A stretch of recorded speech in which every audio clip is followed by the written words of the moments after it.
If you're to look at the software in the world, I think most software that people are generally familiar with are made for individuals. Whether it's something like Microsoft Word or something, it's meant for individuals. But as we move forward and we become more digitally connected, there's really a need for people to be working with enterprise, what's called enterprise software, where you can have multiple people in the same organization be able to work together on a piece of software to accomplish goals.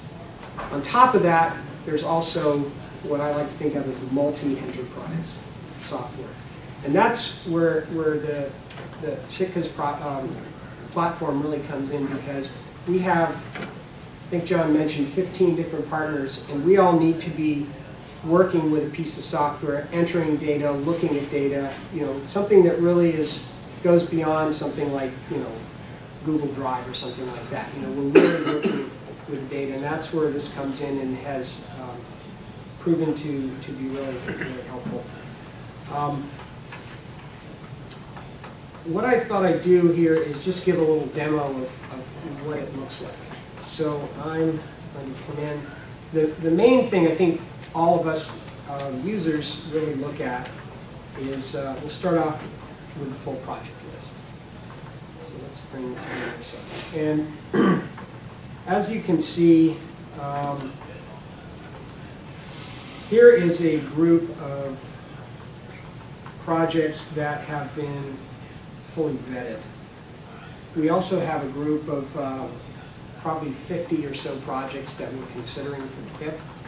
And you won't see those on the list at this point. I guess we can look at a second. Proposals. Yeah, if you switch. So yeah. These are just those that, they're primarily using it to collect proposals to figure out where to invest and where to take their strategic action plan. So these are the ones that have kind of been vetted. And These are like, hey, can we go in there and add some so he likes to see what the product looks like? These are completed projects. Yep. So And if you go to this menu- brings up a really, I think, really key part for us as a council that's made this an attractive system, and that is that you can have a set of information that is only available to the organizations that are in the project. You have a login ID, sign in, you look at it.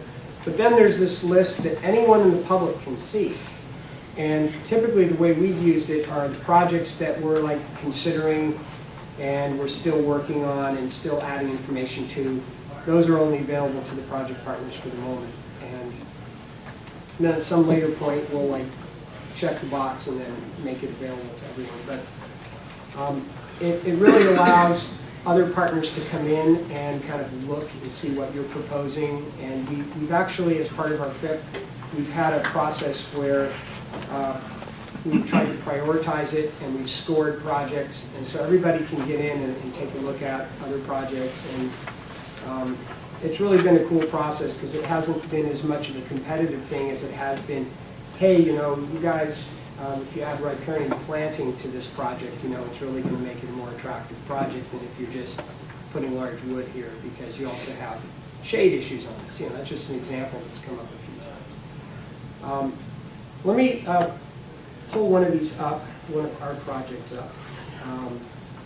This is a fish press project, and show you what some of the data pages look like on this project. So for instance, if you look over here on the left side, these are the different pages that you can see. We're looking at project overview. John mentioned performance measures are a big part of entering the SAM. In other words, whether it be for OWEB or another government agency, at some point they're going to want to know, how many miles did you plant, or how many barriers did you take out, those kind of performance measures. So that's entered in here. We have another page for funding, so that you can see who's funding it. Are they secured funding? This is starting to sound a little bit like some of the OWEB applications, but what makes it interesting is since we've got the same information, it makes it very easy for us to present information to OWEB. We've got the focal species.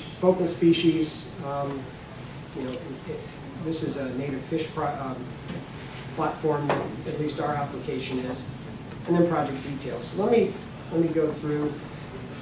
It has a really cool map feature. Take a look at the project. You can zoom it back out to see where is it in the watershed. cetera, et cetera. Out of the cool features that you're kind of accustomed to in a lot of software. And if you go through on the overview page, you can see we have all the basic pieces of information. And what this leads to, which is a really, really cool feature of this software, is the fact sheet. So I'm sure all of you will relate to this, but when you want to sell a project idea, it's nice to have like this, one-pager glossy thing, and you spend hours doing all the graphic design and all the rest. This program does it for you. It takes all the data that you have and it creates a fact sheet. So let's just click fact sheet here. And we have this nice thing, which all the information, key accomplishments, photos, where's all the funding coming from. So we have our 3 funders for this culvert replacement project on here. We got our before and after photos, so you can see the bottom of those photos. There's the nasty before picture, and here's the beautiful after picture. So this is a really nice feature. And this is a fact sheet for a completed project.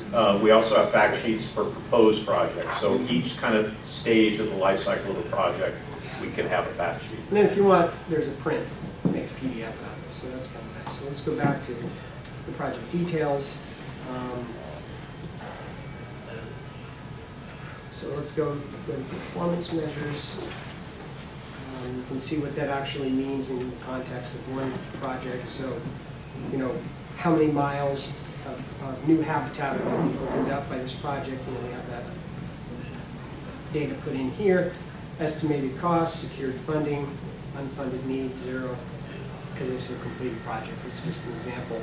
But in the work that we're doing to try to get the Focused Investment Partnership moving forward, this has been really key because we have this list of projects from all the partners, and I think it's what do we have, like a total of 4 or 5 million people or more, and it's like, well, we're not going to ask OWIP for $5 million. It's not going to happen. So this feature allows us to look at what people are asking for, and we've been kind of going back in negotiations saying, well, if you ask for less on this project and you get more match funding and you're not asking for OWIP for as much, then we can actually bring it down to a cost that we might get actually funded. So a lot of the usual negotiations that go on in bigger groups.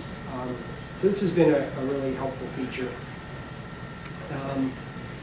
And then, as you know from doing grant applications, I'm sure most of you in this room have written grant applications for projects like this.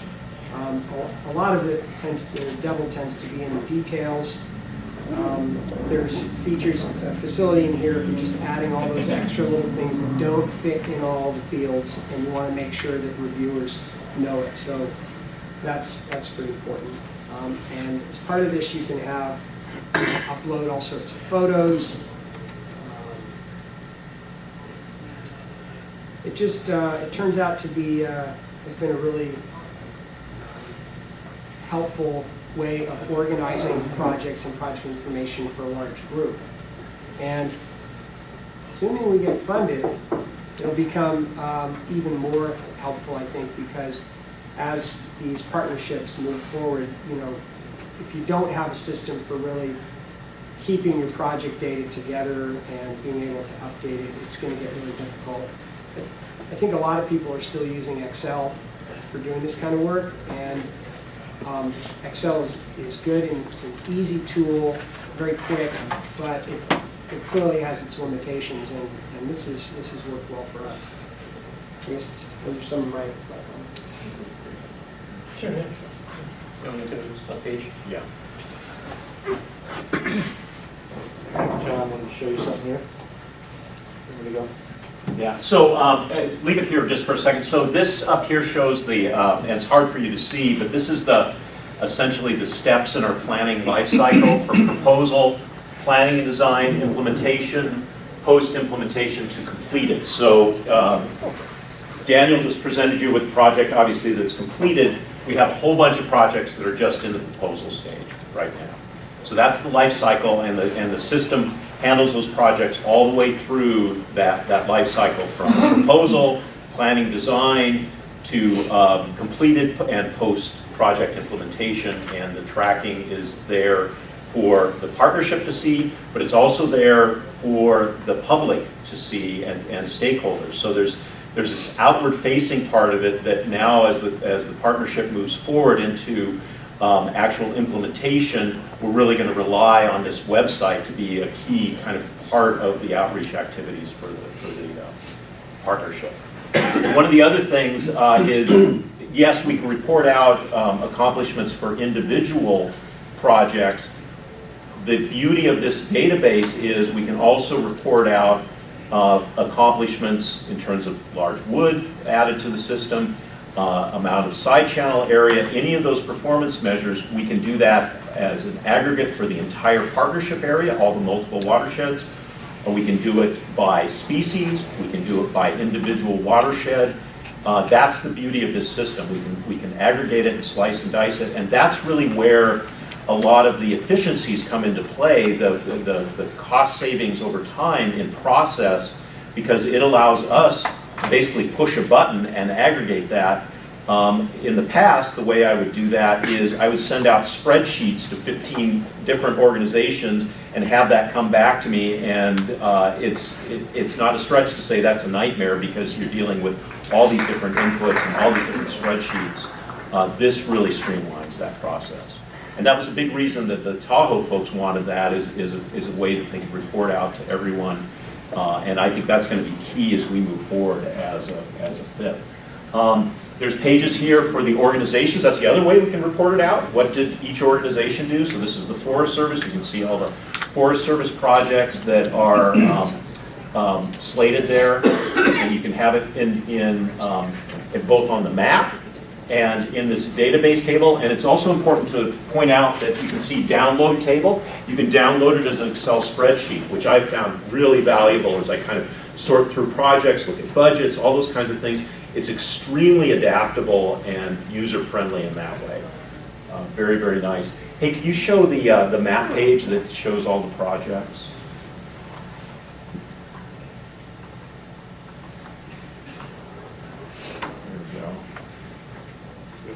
Yep, there we go. So these are all the projects. It shows the various stages that they're in. The darker color is completed. The lighter purple is proposed. On each of those, you can click on an individual project, and you get just kind of a quick little summary. And then from there, you can click on the project details and dig in deeper. This has really been a powerful feature for us as we've talked about the partnership and trying to display to folks what we're doing across the geography and the kind of range of projects that we're looking at. It's really a nice communication tool.